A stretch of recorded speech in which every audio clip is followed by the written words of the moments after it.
सकते हैं।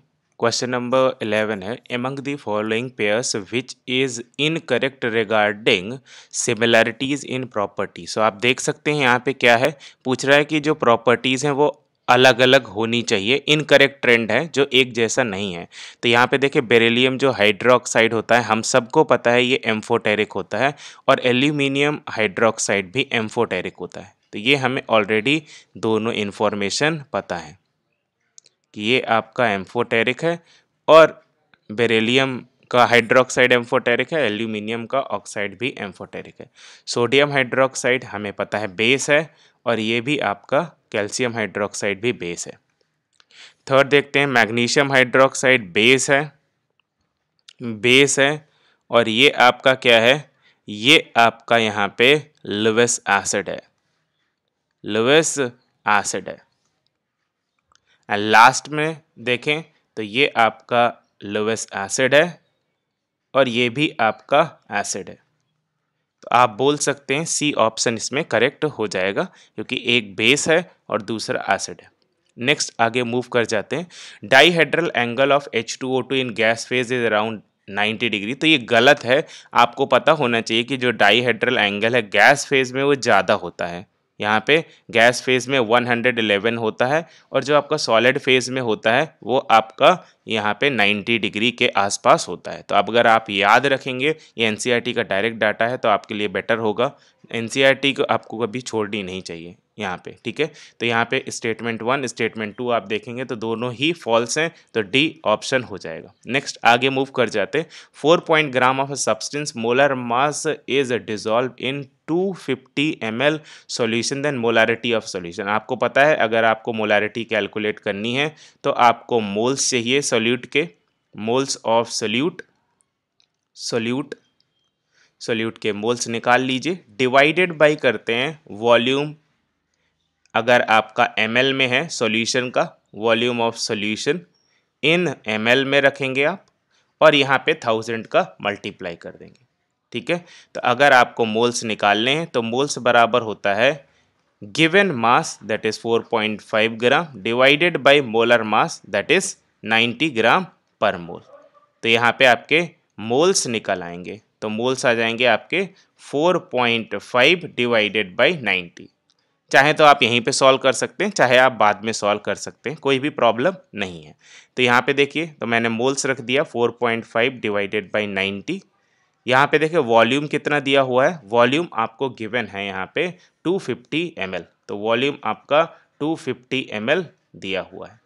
तो यहाँ पे आपका 250 ml कर दीजिए और यहाँ पे 1000 से मल्टीप्लाई कर दीजिए। तो अब जब 1000 से मल्टीप्लाई करके आप सॉल्व कर लीजिए। यहाँ पे देखिए ये 1 0, यहाँ से 2 0 आपके कैंसिल आउट हो गए हैं, ठीक है। यहाँ पे आप देखिए तो 2 टाइम्स में ये कट जाएगा, 2 बार में ये कट जाएगा, तो ये क्या बचेगा 10/50 बचेगा। और आप इसे सॉल्व करेंगे तो बड़ी आसानी से सॉल्व कर ले जाएंगे। ये आपका 0.2 आएगा, तो मोलारिटी क्या हो गई आपकी, मोलारिटी 0.2 हो गई। तो यही आपसे पूछ रहा था, काफ़ी आसान क्वेश्चन था, ऐसे क्वेश्चन आपको कभी भी छोड़ने नहीं चाहिए, ठीक है। आगे देखते हैं। आगे अगर बात करें तो क्वेश्चन कहता है what is the magnetic movement spin only for the complex this. ये काफ़ी इंटरेस्टिंग क्वेश्चन है, ये आपसे गलती हो सकती है इस क्वेश्चन में, तो ध्यान से देखिएगा मैं कैसे सॉल्व कर रहा हूँ। कोबाल्ट साइनाइड 6, यहाँ पे आपका 4 माइनस है, तो आपने अगर ऑक्सीडेशन स्टेट इसकी फाइंड की हो तो आप बता सकते हैं ऑक्सीडेशन स्टेट क्या होगी। कोबाल्ट की x मान लेंगे, -6 हो जाएगी बराबर -4 हो जाएगी, तो आप इससे निकाल सकते हैं कि इसकी ऑक्सीडेशन स्टेट कोबाल्ट की +2 आएगी। तो कोबाल्ट की ऑक्सीडेशन स्टेट +2 मैंने यहाँ पे निकाल ली। अब कोबाल्ट की +2 आ गई, तो आपको पता है कोबाल्ट +2 का कॉन्फ़िगरेशन क्या होता है, आप सभी जानते हैं 3d7 इसका कॉन्फ़िगरेशन होता है। अब देखिए 3d7 है, अगर मैं इसको क्या करूँगा 3d7 को मैं ड्रॉ करूँ यहाँ पे, तो देखिए कैसे ड्रॉ करते हैं 3d7। डी ऑर्बिटल में आपकी 5 तरह की ऑर्बिटल्स होती हैं, तो 5 ऑर्बिटल में यहाँ पे क्या करूँगा, ड्रॉ करूँगा। तो देखिए एक ऑर्बिटल मैंने ड्रॉ कर दी, एक ऑर्बिटल मैंने ड्रॉ कर दिया यहाँ पे, इसके बाद दूसरी ऑर्बिटल मैंने ड्रॉ कर दी, तीसरी ड्रॉ कर दी, चौथी और पांचवी ड्रॉ कर दी। यहाँ पे देखिए आप देख सकते हैं कि ये जो है साइनाइड स्ट्रॉन्ग फील्ड लिगेंड है, ये स्ट्रॉन्ग फील्ड लिगेंड है, स्ट्रॉन्ग फील्ड लिगेंड है।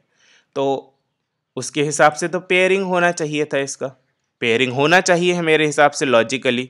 लेकिन देखिए क्या होगा यहाँ पे अगर मैं 7 इलेक्ट्रॉन दिखाऊं, ठीक है, 7 इलेक्ट्रॉन मैं दिखा रहा हूँ यहाँ पे, 5 ये हो गए आपके, और यहाँ पे आपके 6 और 7 मैं दिखा रहा हूँ, ठीक है। अगर मैं क्या करता हूँ, इसकी पेयरिंग कराऊँ, ये आपके 3D सीरीज के इलेक्ट्रॉन्स है, अगर मैं इनकी पेयरिंग करा दूँ, अगर मैं सोचूं यहाँ पे कि मैं पेयरिंग करा देता हूँ, चलो कोई दिक्कत नहीं है, पेयरिंग करा देते हैं, और ये साइनाइड लिगेंड की वजह से ऐसा हो रहा है, तो मैं पेयरिंग करा के देखता हूँ क्या मुझे दिक्कत आ रही है कुछ। तो यहाँ पे देखिए, यहाँ पे मैंने ऑर्बिटल अगेन यहाँ पे ड्रॉ करी है, और इसके बाद मैं पेयरिंग करा रहा हूँ। तो यहाँ पे मैं ड्रॉ करूँगा तो 1 2 3 4 5। तो आपको पता है जब पेयरिंग होगी तो यहाँ वाला इलेक्ट्रॉन तो यहाँ शिफ्ट हो जाएगा, कोई भी दिक्कत की बात नहीं है। ये पेयरिंग हुआ, ये पेयरिंग हुआ, ये पेयरिंग हुआ, आगे एक इलेक्ट्रॉन यहाँ पे रह जाएगा। आगे क्या होगा, आगे आपको पता है कौन सी ऑर्बिटल होती है, ये आपकी 3D ऑर्बिटल हो गई। 3D ऑर्बिटल के पास ये ऑक्टाहेड्रल कॉम्प्लेक्स है, ये कैसा कॉम्प्लेक्स है, ऑक्टाहेड्रल कॉम्प्लेक्स है।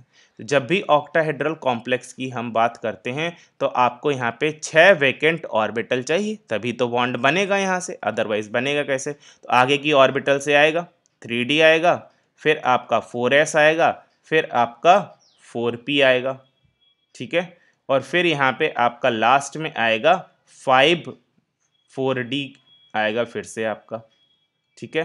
तो ये यहाँ पे आपको देखने को मिलेगा। तो यहाँ पे आपने कर दिया, एक वैकेंट ऑर्बिटल यहाँ से आपने बना दी, एक वैकेंट ऑर्बिटल। यहाँ से आपकी 3 वैकेंट ऑर्बिटल होती हैं, ठीक है, यहाँ पे आपकी 5 वैकेंट ऑर्बिटल है। तो यहाँ पे देखिए हो क्या रहा है, ये आपका 3D है, ये आपका 4s है, ये आपका यहाँ पे 4p है, और यहाँ पे ये 4D आ रहा है। नाउ इसमें इशू क्या हो रहा है, अगर एक साइनाइड आप यहाँ पे भरेंगे, आप साइनाइड भरेंगे तो यहीं से भरेंगे, ये तो एक इलेक्ट्रॉन है, ये तो आपका दे नहीं पाएगा, यहाँ पे 3 इलेक्ट्रॉन तो ऑर्बिटल में होते नहीं है। तो ये आपका एक साइनाइड आया, ये आपका एक साइनाइड आया, ये आपका एक साइनाइड आया, ये आया एक साइनाइड, और ये आपका एक साइनाइड आया, और लास्ट वाला साइनाइड यहाँ पे आया। तो देखो हाइब्रिडाइजेशन क्या हो रहा है यहाँ पे, हाइब्रिडाइजेशन पहला वाला तो 3D ऑर्बिटल को यूज कर रहा है, एक ऑर्बिटल ये हुई, ठीक है, ये आपकी DsP3D, DsP3D, आप इसको कंबाइन भी नहीं कर सकते, आप इन दोनों को ऐसे नहीं लिख सकते, D2sp3 नहीं लिख सकते। क्यों नहीं लिख सकते, क्योंकि ये वाली जो ऑर्बिटल है वो आपकी 3D है, और ये वाली जो ऑर्बिटल है वो आपकी 4D है। मतलब ये जो कॉन्फ़िगरेशन है या ये जो आपका हाइब्रिडाइजेशन आया वो एब्सर्ड है, ये जो आपका हाइब्रिडाइजेशन आया वो एब्सर्ड है, हाइब्रिडाइजेशन आया है वो आपका एब्सर्ड है, ये पॉसिबल ही नहीं है, एब्सर्ड है, ये पॉसिबल ही नहीं। अगर ये पॉसिबल ही नहीं है तो मतलब आपका ये जो पेयरिंग है वो गलत किया हुआ है, समझ रहे हैं मेरी बात को। तो अगर ये एब्सर्ड है मतलब, एब्सर्ड है मतलब रॉन्ग है, अगर रॉन्ग है मतलब नो पेयरिंग, आप पेयरिंग नहीं कराएंगे, नो पेयरिंग। और अगर पेयरिंग नहीं होगा, अगर पेयरिंग नहीं होगा तो ये कुछ ऐसा डिस्ट्रीब्यूशन इसका निकल के आएगा। तो हम देख लेते हैं आगे, अगर पेयरिंग नहीं कराएंगे तो क्या हमारी कहानी बनती है। तो यहाँ पे अगर मैंने पेयरिंग नहीं कराया तो ये आपकी 3D ऑर्बिटल हो गई, फिर मैंने 4s ऑर्बिटल कर दी, फिर यहाँ पे आपकी 4p ऑर्बिटल मैंने ड्रॉ कर दी, और लास्ट में आपकी 4D ऑर्बिटल ड्रॉ कर दी। अब यहाँ पे हम क्या करेंगे, यहाँ पे हम पेयरिंग नहीं कराएंगे। तो यहाँ पे 1 2 3 4 5 ऐसे क्वेश्चन में आपकी गलतियाँ हो जाती हैं, तो बहुत केयरफुल रहना चाहिए, इसीलिए जेई मेंस में ऐसे क्वेश्चन डाले जाते हैं ताकि आपको थोड़ा सा डाउट हो वहाँ पे। नाउ यहाँ पे अगर देखें आप तो यहाँ पे मैं 3D लिख देता हूँ, ये आपका है 4s ऑर्बिटल, यहाँ पे है आपका 4p ऑर्बिटल, और ये है आपका 4D ऑर्बिटल। तो अगर यहाँ से आप शुरू करेंगे तो यहाँ पे आपका आएगा पेयरिंग नहीं कराना है, ठीक है। तो यहाँ पे आपका ऐसे आएगा 4 5 6 7, तो ये आपका पेयरिंग नहीं हो रहा। फिर यहाँ पे आपका आएगा, यहाँ पे तो कोई इलेक्ट्रॉन है ही नहीं, यहाँ पे साइनाइड अपने इलेक्ट्रॉन देगा, तो ये हाइब्रिडाइज होंगे आपस में, और यहाँ पे साइनाइड क्या हो जाएगा, अपने लोन पेयर्स दे देगा, ताकि यहाँ पे कोऑर्डिनेट बॉन्ड का फॉर्मेशन हो सके। तो यहाँ पे आपका कोऑर्डिनेट बॉन्ड का फॉर्मेशन हो जाएगा, और इस केस में जो हाइब्रिडाइजेशन हो जाएगा वो हाइब्रिडाइजेशन आपका यहाँ पे sp3d2 हाइब्रिडाइजेशन हो जाएगा। यहाँ पे हाइब्रिडाइजेशन हुआ और साइनाइड के इलेक्ट्रॉन यहाँ पे भर दिए गए। तो अगर पूछ रहा है अनपेयर्ड इलेक्ट्रॉन कितने हैं, तो आप देख सकते हैं 3 अनपेयर्ड इलेक्ट्रॉन आएंगे। कितने आएंगे आपके? 3 अनपेयर्ड इलेक्ट्रॉन आपके यहाँ पे आएंगे, 3 अनपेयर्ड इलेक्ट्रॉन। तो अनपेयर्ड इलेक्ट्रॉन आपके 3 हो गए। पूछ क्या रहा था, देखिए आप पूछ क्या रहा है, what is the magnetic movement. तो स्पिन ओनली मैग्नेटिक मूवमेंट का हमें फॉर्मूला पता है, mu is equals to root over n+2 होता है यहाँ पे। तो ये अगर आप करेंगे यहाँ पे, तो ये आपका हो जाएगा 3 और यहाँ पे हो जाएगा 5, ठीक है। तो ये 15 हो जाएगा, रूट 15 हो जाएगा, ठीक है। और रूट 15 का अगर नियरेस्ट इंटीजर आप देखेंगे, रूट 15 का वैल्यू अगर आप निकालें, तो रूट 15 का वैल्यू हम देख लेते हैं कितना होता है रूट 15 का, अप्रॉक्सीमेटली कैलकुलेटर से देख लेंगे।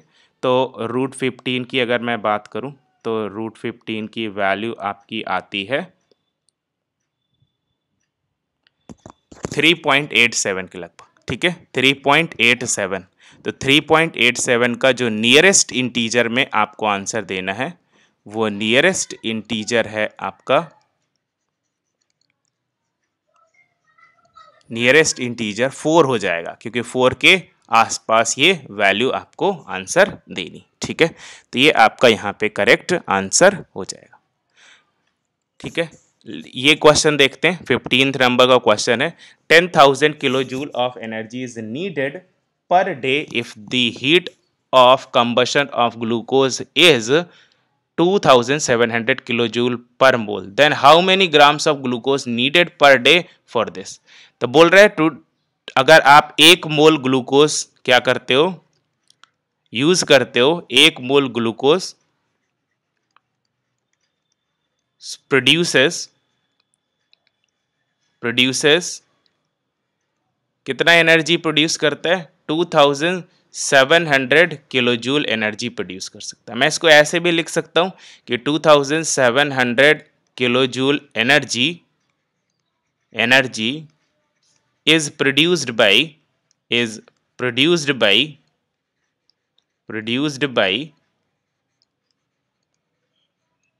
1 मोल ऑफ ग्लूकोज, लिख सकता हूं मैं, लेफ्ट से राइट में ही तो मूव किया, बाकी कुछ नहीं किया।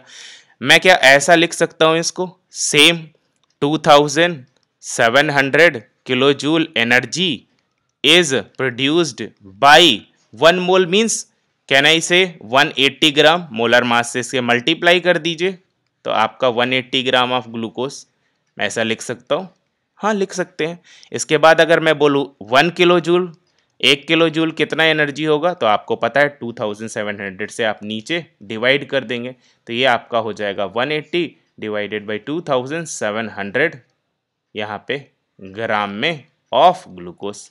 कितनी एनर्जी आपको मिल रही है, इतनी एनर्जी मिल रही है, 10,000 किलो जूल आपको एनर्जी मिल रही है। तो 10,000 किलो जूल में कितना ग्लूकोज आपको चाहिए होगा, ये पूछ रहा है। तो 180 डिवाइडेड बाई 2700 इंटू 10,000 यहाँ पे हो जाएगा।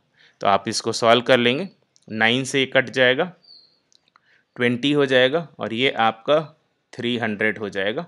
यहाँ पे अगर कैंसिल आउट करें तो 2 0 यहाँ से आपके कैंसिल आउट हो जाएंगे, तो 2000 डिवाइडेड बाई 3 बचेगा। तो अगर आप काटेंगे इसको तो 666.7 के लगभग आपका आंसर हो जाएगा, ठीक है।